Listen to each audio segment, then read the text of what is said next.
తాత్పర్యం గురించి ఒక 5 నిమిషాలు మాట్లాడుకోవడం, వెంటనే పుస్తకం మూసేయడం. 2 శ్లోకాలు పెన్సిల్తో డేక్ వేసుకోవడం. ఆఖరికి ఊరు వెళ్ళినా కూడా ఆ పుస్తకాన్ని తీసుకువెళ్ళి దాన్ని చదవటం జరిగింది. అలా ఒక నియమం పెట్టాం. సంవత్సర కాలం పూర్తయిందని మళ్ళీ 2వసారి మొదలు పెట్టాం.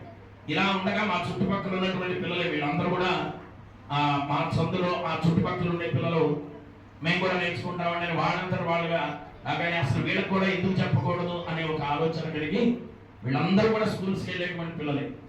సాయంత్రం 7:30కి వస్తారు వాళ్ళు కరెక్ట్గా. 7:30 నుంచి 8:30 వరకు నాకు ఎన్ని పనులున్నా అవసరమైతే ఆఫీస్లో వాళ్ళైనా కాసేపు పక్కన పెట్టి, ఎందుకంటే వీళ్ళ అల్లరి మనం తట్టుకోలేము. ఒకటి మీద వాళ్ళు చిన్నతనం కదా వాళ్ళు, అందుకని ముందు వాళ్ళకి క్లాస్ చెప్పి వాళ్ళని పంపించిన తర్వాతే మిగిలిన పనులు చూసుకుంటాం. ఇలా ప్రారంభం చేస్తే ఒకళ్ళని చూసి ఒకళ్ళు ఇంతమంది వారు చక్కగా ఆసక్తితో వచ్చారు. ఇది ఎందుకంటే గురువుగారు చెప్పినట్టుగా ఇక్కడ ఏదో ప్రదర్శన కోసమో లేకపోతే ఇచ్చేటువంటి వాటి కోసమో ఇలాంటివి ఏమీ కాదు.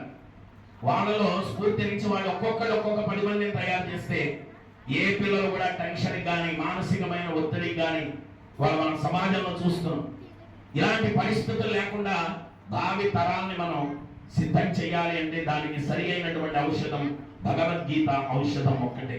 అందుకని వీళ్ళందరినీ ఎందుకు తీసుకొచ్చామంటే ఇక్కడ చుట్టూ ఉండే ప్రాంతంలో పిల్లలు ఎవరైనా దీనికి ఏమైనా మీరంటే అందుబాటులో ఉన్నారు ఇక్కడ అందరని అక్కడ 2 శ్లోకాలు మీరు మీ ఇళ్లలో కుటుంబ సభ్యులతో కలిసి రోజు 2 శ్లోకాలు చదవండి. దాని తాత్పర్యం గురించి చేస్తా ఆలోచన చేయండి. వెంటనే పుస్తకం మూసేయండి. ఇంట్లో పెద్దవాళ్ళు పిల్లలు అందరూ కూడా 1 సంవత్సర కాలం చేస్తే 700 శ్లోకాలు పూర్తవుతాయి. చెయ్యక ముందు మీ ఆలోచనలు మీ విధానాలు ఎలా ఉన్నాయో చూడండి. 700 శ్లోకాలు మీ వంట పట్టించుకున్న తర్వాత మీ పరిస్థితులు ఎలా ఉన్నాయో మీరే ప్రత్యక్షంగా గమనించవచ్చు. దీంట్లో అసలు ఏ విధమైన సందేహం లేదు. అందుకని మీరు ఎంత విలువైన విద్య నేర్పినా దానికి ఈ భగవద్గీతను మీరు పిల్లలకి తోడు చేయగలిగితే 10 నిమిషాలు మన జీవన విధానంలో 10 నిమిషాల సమయం మనం కేటాయించలేము పిల్లలకి. ఆలోచించరు కాక మీరందరూ కూడా. అందుకని ఈ పిల్లలందరూ కూడా చక్కగా ఒక్కొక్కరికి వాళ్ళకు కూడా అదే చెబుతాం. రోజు ఆ శ్లోకం చెప్పడమే కాదు, శ్లోకం యొక్క తాత్పర్యం కూడా వాళ్ళకి చెప్పి ఇదిగోది వాళ్ళకి అర్థమయ్యే భాషలోకి మార్చి అర్థం చేయటం జరుగుతుంది. అందులో ఇవాళ పిల్లలు మాకు చదివిస్తుంటే అర్థమైంది ఏంటంటే తెలుగు చదవలేని పరిస్థితుల్లో ఉన్నారు పిల్లలు. ఆ తెలుగు అక్షరాలు చదివించడానికి చాలా కష్టపడాల్సి వస్తుంది. మళ్ళీ దానికోసమని డిక్టేషన్ పెట్టడం, తెలుగు కాపీ రాయించడం ఇలాంటివి కూడా చేయాల్సిన పరిస్థితులు వస్తున్నాయి. అందుకని తెలుగు భాష దానికి మించినటువంటి శక్తి కలిగిన భాష మరవట్లేదు. అందుకని అందరూ కూడా తెలుగు అనేటువంటిది ఎంత ఇంగ్లీష్ ఉన్నా ఎన్ని నాలెడ్జెస్ ఉన్నా మనం పుట్టినటువంటి తెలుగు భాషను మర్చిపోకూడదు. అందుకని అలాంటి ఈ పిల్లలందరూ చూసి ఇంకా ఎవరైనా ఒక్కళ్ళు మారినా చాలు వీళ్ళందరినీ చూసి ఒక్క పిల్లవాడు నేను కూడా చదువుకోవాలి భగవద్గీత, నేను కూడా రోజు 2 శ్లోకాలు ఇంట్లో చదువుకుంటాను అని ఒక్కడు మారిన మాకు ఆనందమే. కాబట్టి ఇలాంటి గీతా యజ్ఞాన్ని దేశవ్యాప్తంగా అందరికీ అందించడమే మా యొక్క లక్ష్యం.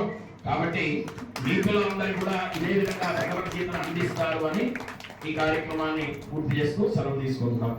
అలా స్టూడెంట్లు వచ్చారనగానే వెంటనే వాళ్ళకి పుస్తకం ఇచ్చి ఆ రోజు క్లాసులో మొదలుపెట్టి మధ్యలో జాయిన్ చేసి మళ్ళీ పాత శ్లోకాలను కూడా వాళ్ళకి అందించడం జరుగుతుంది. కాబట్టి ఇలాంటి గీతాయజ్ఞంలో అందరూ కూడా పాల్గొనవలసిందిగా కోరుతున్నాం. దానం చేసుకుంటూ వెళ్ళిపోతూ ఉంటే తరిగిపోతుంది. విద్యాదానం చేసిన కొద్దీ పెరుగుతుంది. అది మా చిన్నారి స్వామి వారికి ఆ భాగ్యం కలిగింది. పారిజాతము మందారం ఈ 2 స్వర్గం నుంచి వచ్చిన పుష్పాలు. మనకేమో మందారం ఏమో ఫ్రీగా వచ్చేస్తుంది కాబట్టి ఏదో చిన్న చూపు. కాబట్టి మందార కుసుమాలతో స్వర్గం నుంచి వచ్చినటువంటి మందార కుసుమాలతో మనం స్వామిని సత్కరించుకోగలిగాం. పారిజాతములు ఆ దివ్యమైనటువంటి పుష్పాలతో అమ్మని పూజ చేసుకోగలిగాం. ఇక యజ్ఞ కార్యక్రమాన్ని ప్రారంభం చేస్తూ శ్రమ అనేది అనుకోకుండా వాస్తవానికి మేము 1 గంట కూర్చుంటే ఆఫీసులో వారి దగ్గర కానీ జనాలు కిటకిటలాడుతూ ఉంటారు. నేనైతే ముఖ్యంగా మా బంధువులను కూడా పట్టించుకోకుండా కిందకు వచ్చేస్తాను. అదేమిటి అనుకుంటారు, ఇది ధనదాహం అని అనుకోకండి. వాళ్ళు ఎక్కడో సుదూర ప్రాంతాల నుంచి వస్తారు. వాళ్ళని మనం ఇబ్బంది పెడతాం, అంత మంచిది కాదు. నాకు బాగోని స్థితిలో కూడా ఆఫీసు నడుస్తూనే ఉంది. నా హెల్త్ బాగోని స్థితిలో కూడా నడిపాను. ఎందుకంటే వాళ్ళు భాగవత అపచారం చేయకూడదు. నిజంగా సంపాదించాలంటే అనేక మార్గాలు ఉంటాయి. ఆ మార్గాలు చేసే వాళ్ళ గురించి మీకు తెలుసు, వాటిని వివరించక్కర్లే. కానీ ఇక్కడ ఆధ్యాత్మిక సంపాదన మాకు కావాల్సింది. ఆధ్యాత్మిక పరులు పెరగాలి. చక్కగా మేము దేవాలయాలు వరుసగా ఇన్ని చేసుకుంటూ వెళ్ళిపోతున్నాం, కానీ మాకు ఇక్కడ తోచింది ఏంటంటే దేవాలయాల వలననే కాదు, భక్తుల చిన్నారుల హృదయాలు దేవాలయాలు చేయాలి. అక్కడ భగవద్గీత అనే దేవుణ్ణి ప్రతిష్ఠించాలి అందరి హృదయంలో అనేటువంటి సంకల్పాన్ని మన ఆసుడి రంగనాథాచార్య స్వామి వారి ద్వారా మేము ఈ రోజున నేర్చుకున్నాము అని మీ అందరికీ తెలియపరుస్తూ ఈ కార్యక్రమాన్ని ముందుకు తీసుకువెళ్దాం.